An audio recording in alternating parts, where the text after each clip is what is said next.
আমরা আসলে আমাদের ফাউন্ডেশনের পক্ষ থেকে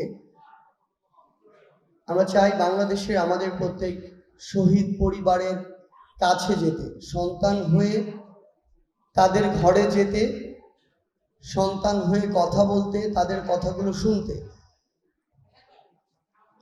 এই মুহূর্তে হয়তো আমরা আমাদের জায়গা থেকে সেটি এখনো পেরে উঠিনি বা পারছি না। আমরা আমাদের জায়গা থেকে তাই বাংলাদেশের প্রত্যেকটি বিভাগে যাচ্ছি, কিন্তু আমরা আপনাদেরকে শুধু এটুকু কথা দিতে চাই যে যদি সৃষ্টিকর্তা আমাদের বেঁচে থাকার যে সময়টা সেটা আর কিছুটা দীর্ঘায়িত করেন, আমরা আমাদের প্রত্যেক শহীদ পরিবারের কাছে যাব সন্তান হিসেবে, ভাই হিসেবে। আমরা আপনাদের কাছে ক্ষমা চাই এ কারণেই যে আমাদের এই 2024-এর অভ্যুত্থানের যারা শহীদ রয়েছেন, যাদের বিনিময়ে এই অভ্যুত্থান, আজকে আমরা যারা পুরো বাংলাদেশের এই সিস্টেমটি বিভিন্ন জায়গা থেকে কাজ করছে, বিভিন্ন গুরুত্বপূর্ণ জায়গাগুলোতে রয়েছে, সত্যি কথা এটাই যে তারা আজকে এই গুরুত্বপূর্ণ জায়গাগুলোতে রয়েছে শুধুমাত্র আমাদের শহীদ ভাইদের জীবনের বিনিময়ে, আহত যোদ্ধাদের রক্তের বিনিময়ে। আজকে যারা বাংলাদেশের এই গুরুত্বপূর্ণ পদগুলোতে রয়ে এই রাষ্ট্রযন্ত্র পরিচালনা করছে, আজকে থেকে 4 মাস আগে তারা তাদের ওই সার্ভিসে সবচেয়ে বেশি বৈষম্যের শিকার হয়েছিল।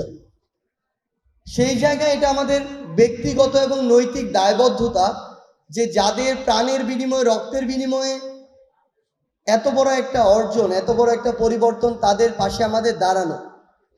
আমরা আপনাদের কাছে ক্ষমা চাই এ কারণেই যে যত দ্রুত যেভাবে আপনাদের পাশে আমাদের দাঁড়ানোর প্রয়োজন ছিল আমরা সেটা করতে পারিনি। শ্রীলঙ্কা আবারও রপ্তানিতে শীর্ষে।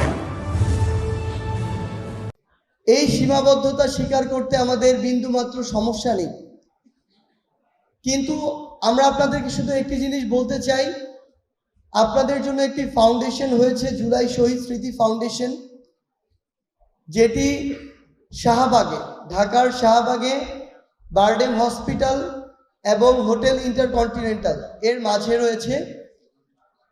সেটা আপনাদের অফিস, আপনাদের ফাউন্ডেশন। আপনাদেরকে এই যে একটা প্রাথমিকভাবে আর্থিক সহযোগিতা করা হচ্ছে, এটা মাত্র শুরু। এই ফাউন্ডেশন সারা জীবন আপনাদের পাশে থাকবে, আপনাদের ফাউন্ডেশন হয়ে।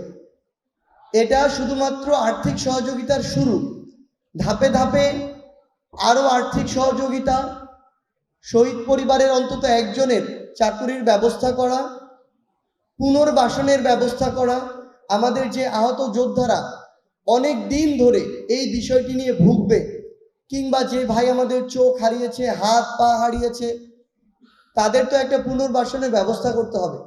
সেই জায়গায় এটা রাষ্ট্রের দায়বদ্ধতা, আমাদের দায়বদ্ধতা। আমাদের এই পরিকল্পনাগুলো সাজানো হচ্ছে। ডিসেম্বরের মধ্যে আমাদের ভেরিফিকেশন টোটালি কমপ্লিট হলে আমরা আমাদের প্রাথমিক সকল সহযোগিতা পৌঁছে দিব এবং আমরা আমাদের জায়গা থেকে অন্যান্য প্রক্রিয়াগুলো শুরু করব।